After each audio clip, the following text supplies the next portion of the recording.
Salut, c'est Ipti et Marley. Bienvenue dans un nouvel épisode d'Entracte. Ici, on aborde et décrypte des sujets bien spécifiques à l'entrepreneuriat pour te faire avancer dans ton projet. Alors si tu es un étudiant passionné par l'entrepreneuriat, assieds-toi bien confortablement et profite de cet épisode. Salut! Comme le titre l'indique, on va te révéler comment trouver ton associé, ou du moins comment on s'est trouvé avec Marley et comment on a su qu'on pouvait se faire confiance et travailler ensemble. Faut savoir qu'avec Marley, initialement, on partage notre réseau LinkedIn. On avait échangé en DM sur le fait d'être étudiant et le fait de devoir trouver un stage ou une alternance. Parce que lui, il bossait dans une boîte qui était spécialisée dans le fait de trouver un stage ou une alternance quand on est étudiant. J'avais beaucoup apprécié son ton incisif et j'avais aussi vu qu'il était étudiant entrepreneur comme moi et j'adore ce genre de profil. J'ai donc essayé de rentrer en contact avec lui et plein d'autres étudiants entrepreneurs. Donc on avait fait un premier call de networking, puis un deuxième pour se tenir au courant de l'avancée de nos projets, et c'est pendant ce deuxième call de networking que networking, j'aime pas trop ce mot mais bon, que c'est en gros, c'est pendant ce deuxième call que tout s'est un peu joué et qu'il y a eu un alignement des planètes. On s'est rendu compte en fait qu'on voulait tous les 2 se lancer dans un projet et que ce projet était le même et qu'il s'agissait en fait, du podcast, et qu'on avait sensiblement l'idée d'un podcast sur la même thématique.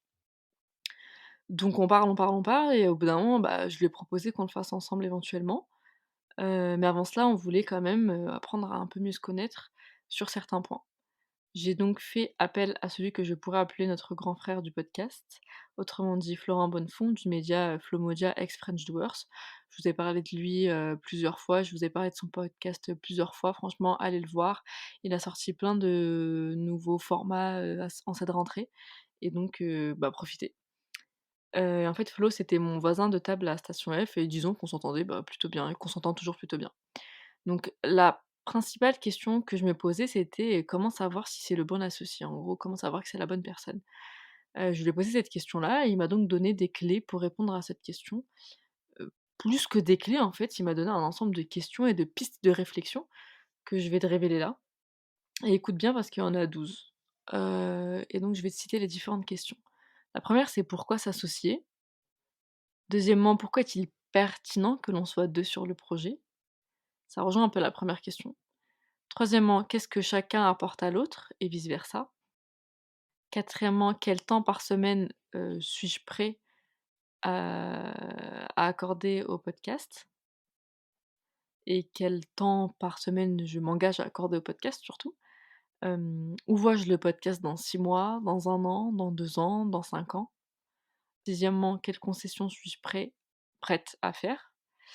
Septièmement, quelle somme d'argent suis-je prête à investir? Huitièmement, qui sera chargé de quoi? Neuvièmement, si demain on n'est pas d'accord sur un sujet, qu'est-ce qu'on fait? Dixièmement, quel est notre mode de vie habituel? Sans forcément rentrer dans les détails, mais tu comprends bien que si tu as une organisation complètement différente de ton associé, bah, va falloir mettre des choses en place ou alors ça va être compliqué. Onzièmement, et ma préférée, quelles sont tes valeurs? Et douzièmement, à quelles règles tu ne déroges pas et à quelles règles ne déroge-t-on pas?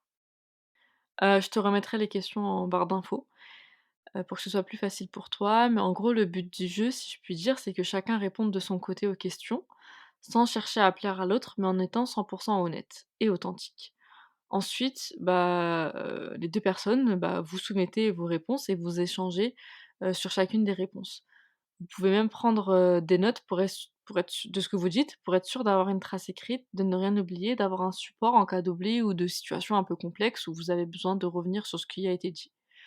Ensuite, prenez vraiment le temps de réfléchir. Vous n'êtes pas obligé de vous prononcer directement sur le moment. Comprenez aussi que vous pouvez pas tout anticiper et qu'au bout d'un moment, il vous faudra vous fier en partie à votre intuition. D'ailleurs, en parlant d'intuition, il y a des personnes qui naturellement se basent sur leur intuition et d'autres plus sur des faits concrets. Avec l'intuition, en gros, s'il y a des signaux verts mais que tu le sens pas, c'est un no-go. A contrario, si tu sens que bah, ça le fait, et bah, tu prends le risque de te lancer dans l'aventure.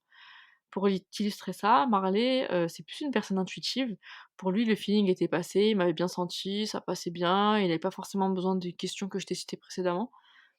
Moi, c'est différent. Même si j'ai de l'intuition, j'ai du mal à m'y fier et j'ai toujours besoin d'avoir quand même des faits concrets et probants. Donc voilà. pour ce qui est, de comment trouver son associé. Pour une fois, cet épisode est court et c'est normal. Là, en gros, tu as tous les outils pour te poser les bonnes questions de base. Maintenant, c'est à toi de mener, ce chemin de réflexion. Le destin a fait que, bah, on s'est rencontrés au bon moment avec Marley, mais si tu cherches ton associé, il faudra, bah, te bouger pour activer et étoffer ton réseau, en fait, parce que c'est comme ça qu'on s'est trouvés, c'est en réseautant. Sois transparent, dis ce que tu cherches, et dites-le autour de vous que vous cherchez quelqu'un, que tu cherches quelqu'un aussi. Dis que tu cherches un associé pour tel projet et peut-être que quelqu'un dans ton entourage te mettra en relation avec la bonne personne. Donc en fait, crée-toi des opportunités de trouver ton associé. Donc voilà, j'espère que cet épisode te sera utile. Bah, dis-moi ça en commentaire ou en DM. Perso, on adore échanger avec vous. Avant de se quitter, une dernière info. Comme tu le sais, avec Marley, on cherche vraiment à, bah, te connaître toi, à connaître l'ensemble de notre audience. Et donc si tu es chaud, tu peux remplir le formulaire qui est juste en dessous en barre d'infos. Ça prend 30 secondes et ça nous aide beaucoup. Merci, à bientôt. Si tu es arrivé jusque-là, c'est que l'épisode t'a sûrement plu. On est des fans de feedback, alors mets-nous un message en commentaire ou sur nos réseaux sociaux pour nous dire ce que tu en as pensé. Et si l'épisode t'a vraiment plu, n'oublie pas de nous mettre les 5 étoiles ou liker sur ta plateforme d'écoute. Ça nous aidera à avoir plus de visibilité. À bientôt pour un prochain épisode.